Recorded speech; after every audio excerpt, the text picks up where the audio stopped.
I'm lucky enough to be sitting next to John Patitucci, famous bassist right now, bass player. So it was a great show tonight. How do you feel about it? That's great. The people are great, and that always makes it much better for us.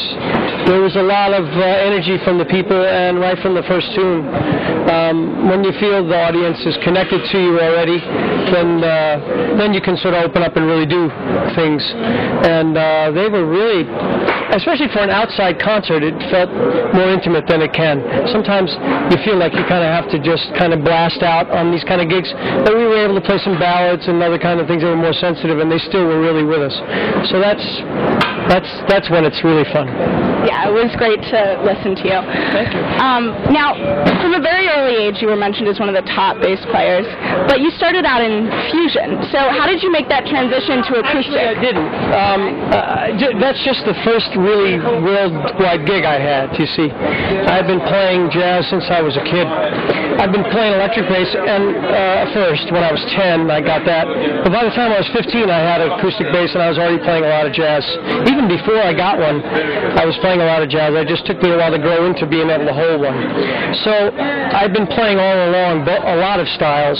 But when I went with Chick, even though we had played acoustic music in his house before that, he wanted to do the electric band first.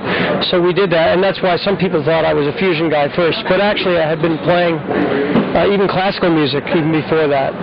So as a matter of fact, when I went to college, my teachers all thought I was going to play in the orchestra, like for life. And they were very angry at me when I ran around playing jazz and all that other stuff. So, yeah. Who turned you on to the acoustic bass? Because that's kind of a large instrument to just say to pick up yourself. Yeah, well, I had a mentor, a guy that when I grew up in New York, then we went to the West Coast for a while. Now I'm back in New York for a long time now. But there was a guy named Chris Paler who I met when I was about 13, and he was getting his credential at college. He was older than me, and getting his teaching credential, teaching at his friend's school, and his friend was our band director. So he was a bassist and a composer, and he turned me on all these great records and got me interested. I kind of wanted to play the acoustic bass, but I didn't really have access to one, and he got me interested, and then there was one in the band room in high school, so that's when I got it.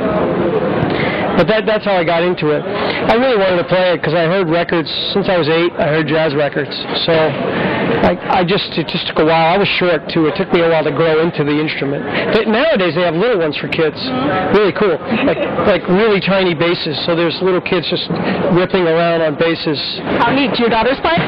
They play piano. One of them plays tenor, sax, and they all sing. They all want to be, pop singers. Hannah Montana? Yeah, totally. Yeah. Well, I'm sure they'll grow out of that soon. But they play piano. They do all kind of stuff. Impressive. Now, one last question, because I know you want to get out of here. If you can name your favorite album of all time, or one that you've listened to the most, or had the biggest impression on you. I can't name one. You have to give me more than one. Okay, 3, whatever number. Okay. Wow.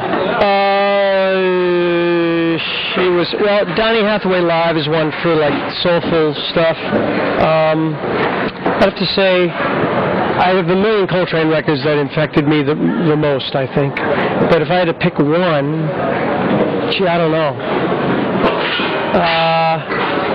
It'd be either Love Supreme or actually, there's one called Crescent that really killed me. And then, there's too many. There's pop records too, like the Beatles, Abbey Road. There's just too many. Yeah, understandable. Well, thank you so much. Pleasure hearing you, and it's great talking with you. Thank you. Nice to meet you. Nice to meet you too. See you later.